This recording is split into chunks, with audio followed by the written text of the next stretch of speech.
spent 2 years in Bengal. So what are the perspective you have gathered in these years about politics, about Bengal itself, and as you have worked as the constitutional head, what is your experience in these 3 years? Bengal is a great land. People of Bengal are very cultured, excellent. Politics is bad. Why? Why do you think so? That is for the politicians to think and analyze. And your perception about that is not being changed in these 3 years? My perception has been solidified. Because, as it is said, politics is the last refuge of a scoundrel. I did not know what it means. Now I know what it means. But that has to change. But people of Bengal are enlightened. They will not allow this kind of things to stay in politics. I am sure that politics also will revive. There will be a renaissance in politics also. It is required. It will be done. Because the two aspects which are a cancer on the body politic of Bengal are violence and corruption. These two things are to be contained by political action, but these are now encouraged by political action. Therefore, this rot has to go.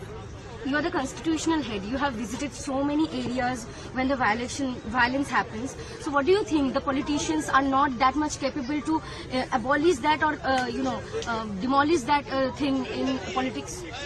I cannot run down all the politicians. Okay.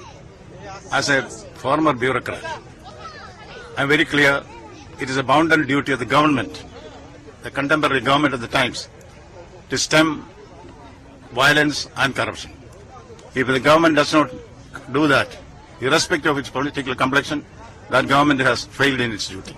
And there are constitutional remedies to be undertaken, which as governor I will do it. Do you think that the ruling party is continuously promoting the violence in the politics?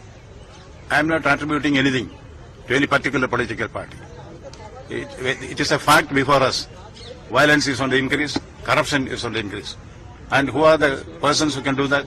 See, the question before the people is, who is here to guard the guardians and custody the custodians? That should go.